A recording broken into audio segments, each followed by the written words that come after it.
I closed it and it stopped recording on me. So I guess I'll be recording. I'll be posting two videos, which is fine. Um, well, I have a call in 10 minutes too, 13 minutes. Um, so anyway, go to nice and naughty.vip and we're good on that. And then so the other question was, how long can your partner say no to sex before it starts affecting the relationship? Now that one is different, and I say it's different because there's so many variables that come into play there. Yeah. Oh no, I'm not calling Peter. We already spoke.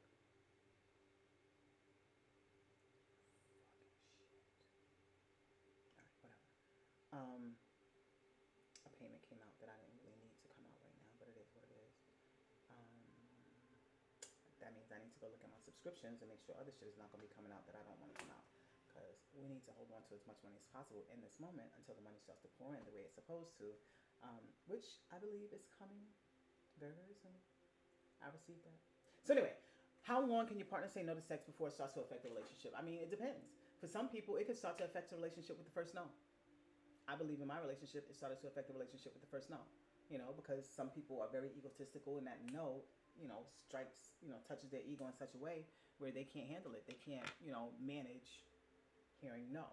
My partner, ex partner, said he was never my partner. My ex narcissist, my ex devil, said he had never been told no by a woman when he had sex. He said, and I had sex with him fast. I think I had sex with him within the first month. And he said, I made him wait the longest of any woman. He said he's never been told no. And I get it because he's very handsome. Even though he's not tall, he's very handsome. He's got a nice smile. He's very charming until you get to know him. And he has good dick. I'm not gonna lie, he's got good dick. And I'm not gonna lie. I mean, he could eat pussy. He used to eat pussy better, but it was weird. Like once we got together, he didn't know how to eat pussy anymore because he was thinking about the shit. And he's like, yo, I don't know how to eat your pussy anymore. And I'm like, I don't know why. Like, before you would just do it. Now you're waiting for me to give you direction. Why? So it's like, it was really, really weird. Like, I don't know. But anyway, when he did it the way I wanted it done, it was great. When he didn't, it wasn't. And I would have to have him stop. Like, please just stop. Just fuck me. So that was something else that kind of got old as well and made me like, nah, I'm good. You want me to eat your pussy? Nah, I'm good. So when I would say no, I didn't want him to eat my pussy, he would get mad. Then I would let him eat my pussy, and I didn't like it, but I would have to pretend to like it because he would be mad. So I'm over there looking at him. It's funny because sometimes I would look down at him and I'm moaning and shit, and my face is like this. But I'm making sure that he's not looking at me. And then he would look up and I would roll my eyes in my head like I was actually feeling, not that I was actually feeling something because I would feel something, but it wasn't good most of the time because he was in his head. Anyway, so how often can you say no to your partner before it starts to affect the relationship? For some people, it could be the first no. For some people, it could take a few weeks, a few months, or even longer. And for some people, it doesn't bother them at all because they have other people who are not saying no, so they don't give a fuck about your no. But they don't want to let you go. So they stay in a relationship that is full of no's that they don't want. Don't ask me why. I do not know. Genuinely do not know. But for me in this relationship, I didn't start saying no until he started treating me bad. We used to fuck like rabbits. And I loved it every time. Whether he was eating my pussy, whether we were fucking. The only thing I didn't like was fucking on the red. Excuse me. I'm getting over this cold. So, check this out, right? A couple of days ago, I got sick. Never mind. Anyway, I won't get into that. I think I'm touching too much on the spirituality stuff, and I think I need to hold some of that in until I get past certain areas in my life, and I know that I have the proper protection. So I won't even get on that. But anyway, with this particular relationship, it was very interesting because I said no because it was just too fucking much. People don't understand. Too much of anything is never a good thing. Too much of anything is never a good thing, especially when it comes to sex. You know? And I'm not gonna lie, like we were having sex regularly, pretty much for about 4 years, you know, um, off and on, but consistently for the last year and a half. Well, semi consistently because I said no a lot. But I didn't start out saying no. I enjoyed having sex with him. I enjoyed our escapades. I enjoyed the spontaneous moments we had.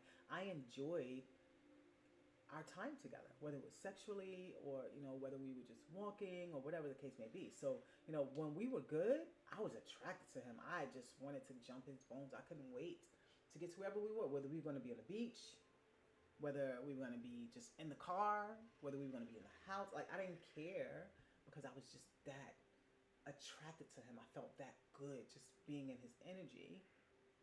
And then I realized it was all a facade.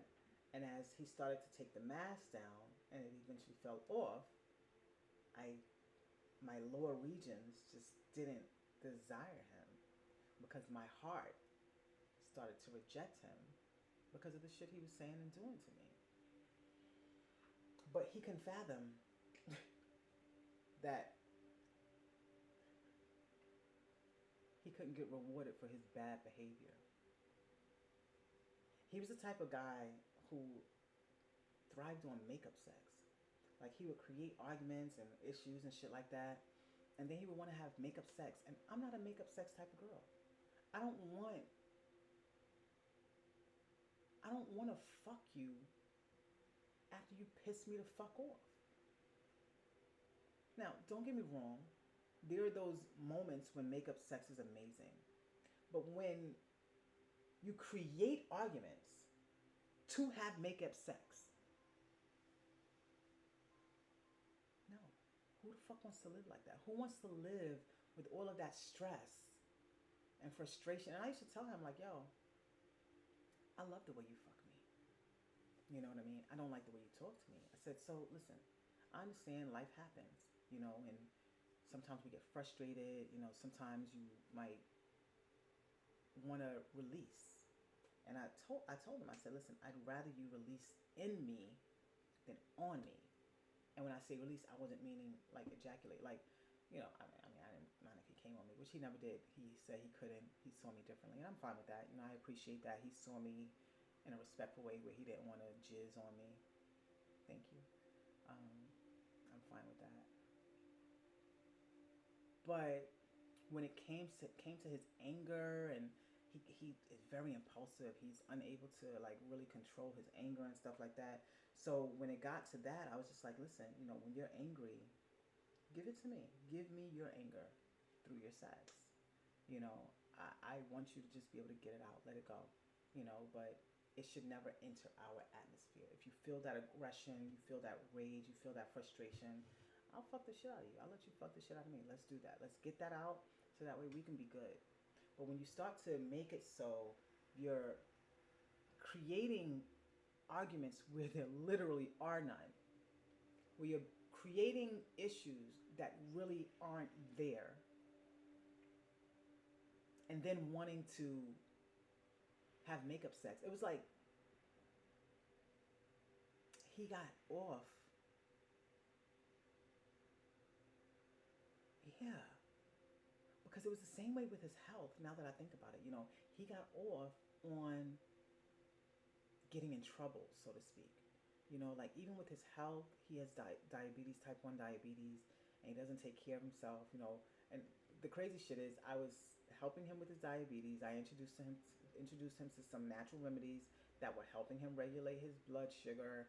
And he was looking better, he was doing better, he was feeling better. Even his eyesight was getting better, even though he had cataracts in one of his eyes from a trauma that he had to his eye. But his eyesight was getting better, his hygiene was getting, he didn't have poor hygiene, but I guess the insulin made his cum not very desirable. It used to affect my pH, but once I helped him start to regulate his diet, my pH was no longer affected by it. So I did a lot of things for this stupid bitch ass man. But anyway, What I noticed though was he would deliberately like eat bullshit. So I stopped after a while, like saying, "Hey, you need to, eat this thing or that thing, or drink this thing or that thing, or try this or that."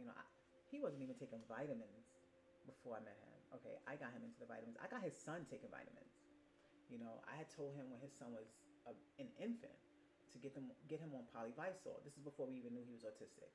I'm like, have them give him polyvisol. He's like, oh, the doctor said he doesn't need it. And I'm like, okay. And I don't know if the polyvisol, if he had taken the polyvisol, if that would have made a change, to his autism, or if it would have made it less severe. But I knew that the little boy wasn't getting any vitamins, except for what he might have been getting from Enfamil, and then they're feeding him McDonald's and French fries and chicken nuggets all the time. So he's not getting any nutrients from that because dad can't cook and he says mom can't cook. So I don't know what he's eating over there, but what I know is this little boy's not getting vitamins. And then I did research on autism, and they're like, a lot of times autistic kids are deficient in certain vitamins. So I'm like, okay, well, what vitamins affect neurology? So I wanted to make sure that he was getting vitamins that were going to, you know, affect his brain in a positive way.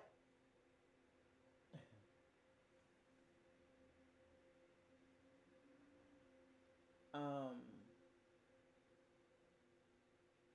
yeah, so I was doing that, but I noticed that when he knew it was time for him to go for his diabetes check-in, he would eat all kinds of shit. He was eating cookies and donuts every day, drinking like coffee, drinking fucking um uh, what do you call those things? Celsius. I mean, the coffee he would drink with Splenda sometimes, but he also would put like the hazelnut pump. That's not artificial sugar. That's whatever. So he would do all of these things, and then he would go, and she would admonish him, and he come all mild and meek. I know, I'm sorry, I need to do better.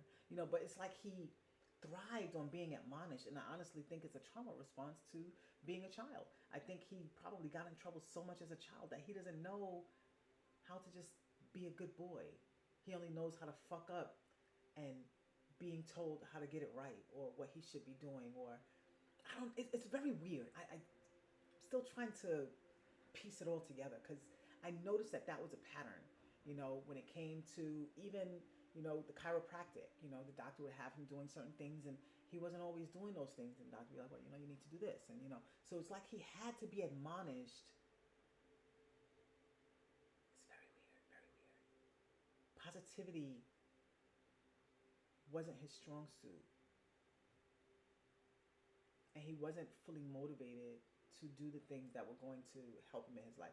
I keep telling him, you're going to get your feet chopped off because the way you eat, the way you do the shit you do, I'm like, and at this point, I'm like, listen, the way karma is set up and the way you treat yourself, the way you treat other people, sir, yeah, you ain't going to have no feet in a minute. Your toes going to be missing. You're going to be missing your pinky toe, something. Even when it comes to cutting his toenails, right? Diabetics aren't really supposed to cut their own toenails. He would cut his own toenails, you know.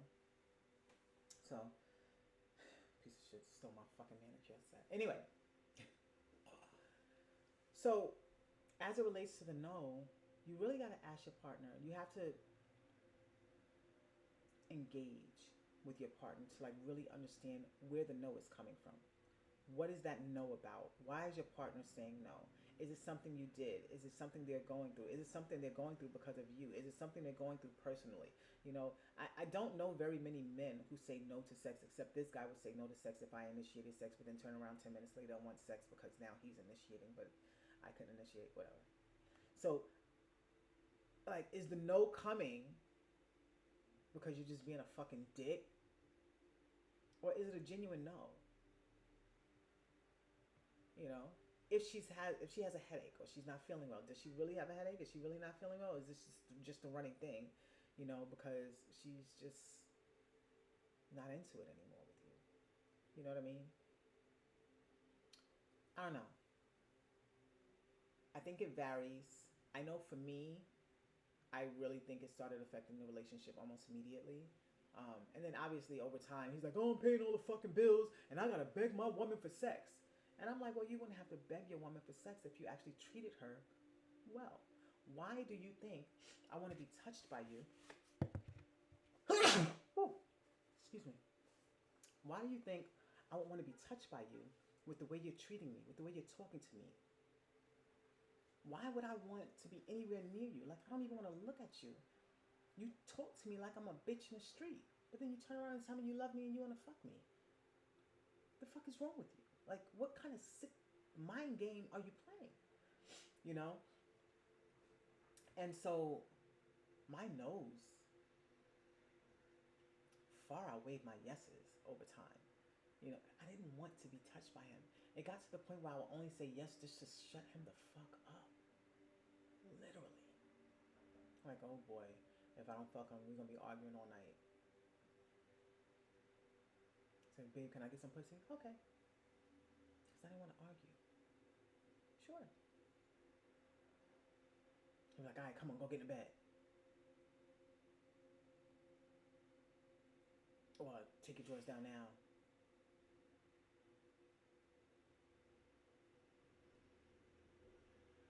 I used to be so sexual. And now I don't even want dick.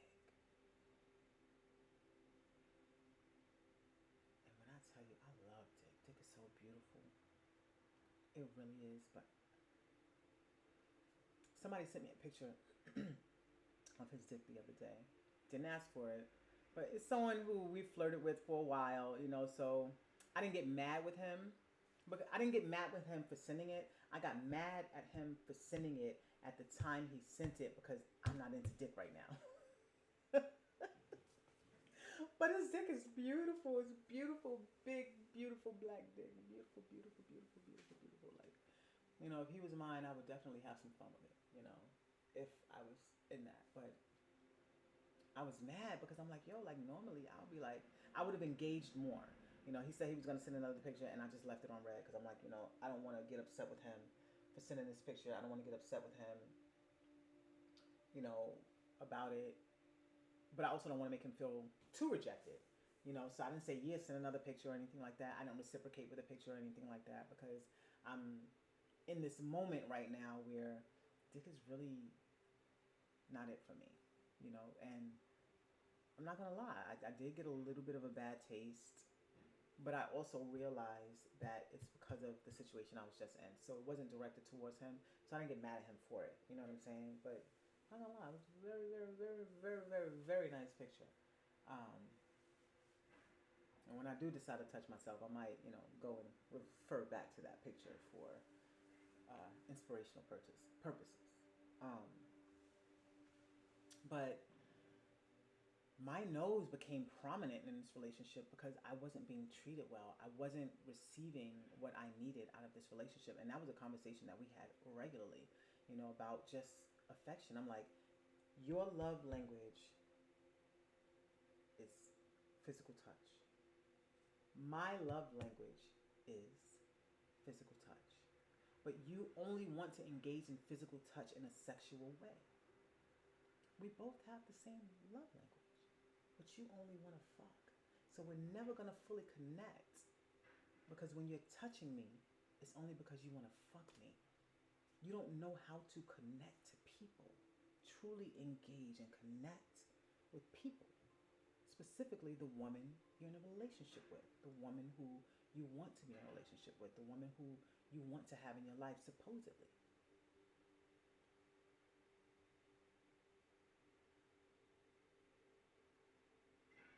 And I'm supposed to feel guilty because I keep telling. And for a while, I was feeling guilty. Like I would feel guilty, and I would pray on it. Like you know, like I just wanted the relationship to be right. So I was looking at ways. I was trying to figure out what because he said when it got to the point where I started telling him where he was fucking up, he would tell me, "Oh well, you're not perfect. You think you perfect," and I'm like, "I know I'm not perfect. I know I'm not perfect. So tell me, where do you feel like I need to improve?"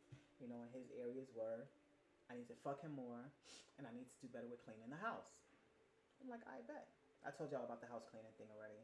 So I, you know, cleaning more and stuff like that, and then, like, he would literally, this fucking asshole. I would clean the house, specifically the bedroom, and he would literally open up his drawers drawer, take everything out, figure out what he was going to take.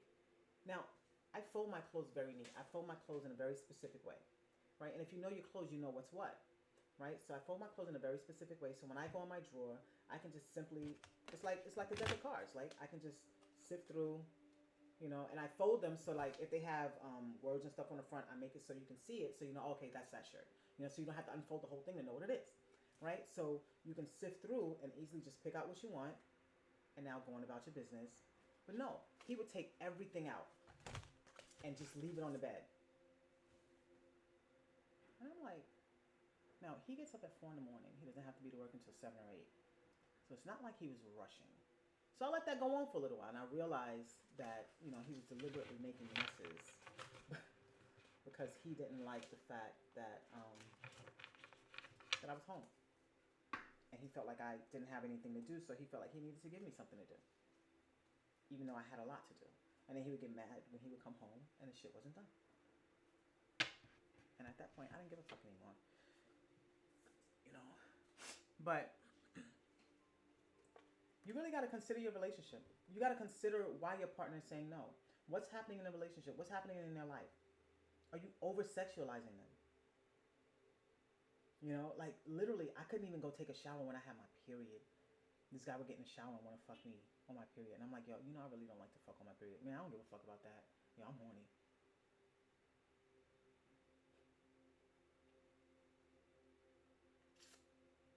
Yeah. And he wouldn't not do it unless I'm like an asshole about it. And now he's got an attitude because I have my period. And it's usually like on my heavy, heavy days he wants to fuck. So I have my period. You want to fuck. I don't feel like it. First of all, I got my period. I feel nasty. I don't want to be touched. How about you hold me and just give me some fucking affection and stop trying to fuck me all the time? So he didn't give a fuck. Towards the end of the relationship, we were talking about having babies and stuff like that, and he got mad at me because he realized that I stopped like pursuing the baby thing with him. And he's like, oh, you don't want to have kids with me because you're not doing this and you're not doing it, because I'm supposed to steam and pearl and stuff, like, because I have fibroids and adenomyosis. So I'm looking at remedies that are going to help eradicate those things, and hopefully I can. And if God calls for it, I will have a child, and not when I'm 50, but excuse me, another child, right? Because my son is 18. Excuse me. Like I said, I'm getting over this cold, but you really got to consider the no, the why behind the no. Are you being an asshole? Is something happening? Are you doing something? Have you done something? Do you have an expectation, an unrealistic expectation of sex for your partner? So this is a loaded question. It really is a loaded question. How long can your partner say no to sex before it starts affecting the relationship? It really is a loaded question because it really depends on the nature of the relationship. It depends on the nature of the people. It depends on the why of the no, Or maybe you just need to add a little more spark to the relationship. Maybe you just keep doing the same fucking thing over and over again. That shit is old now. Maybe that's what it is. There could be any number of things. I mean, dudes get tired of sex too. Like, if you fucking the same way all the time, I mean, I'm not gonna lie. I'm really not gonna lie. Most of the guys who I had sex with preferred me to just be there. Just be a willing participant. And then you have others who wanted me to, engage and, have some fun time with them. And I was fine either way. I want to make sure that we're both happy here. We're both engaged, we're both enjoying ourselves. So I typically would follow his lead. But this guy was one of those guys who I keep hearing stuff in the house, and I'm like, what the fuck is that? What the fuck is that? And then I realize it's the turtle either moving stuff around in her tank or trying to get on her docking station. But anyway, consider the no. Consider the no. Consider the why behind the no. And then ask yourself, am I the reason for the no? Because if you're the reason for the no, then you've got some things to do. You've got some changes to make.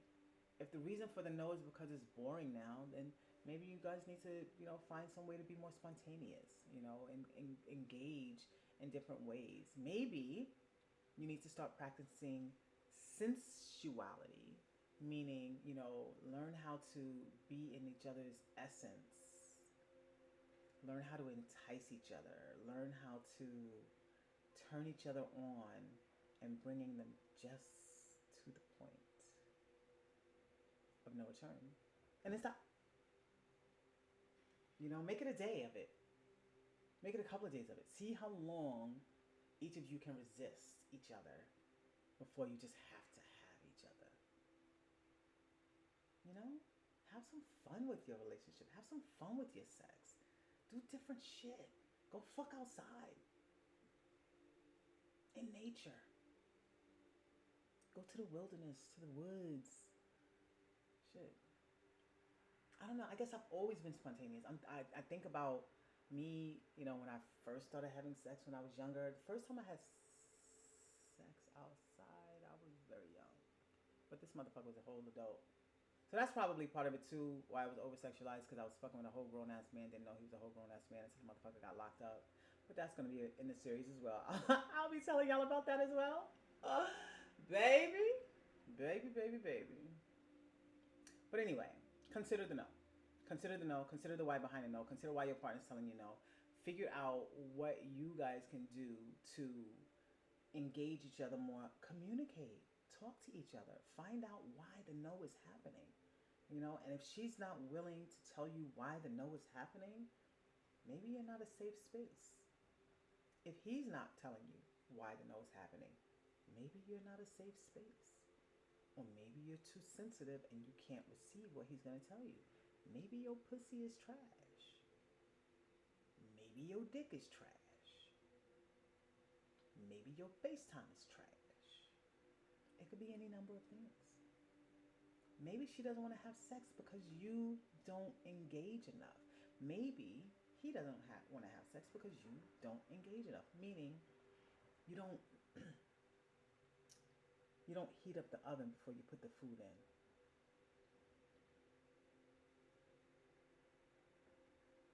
You gotta preheat the oven, guys, ladies and gentlemen. You gotta preheat the oven to get it ready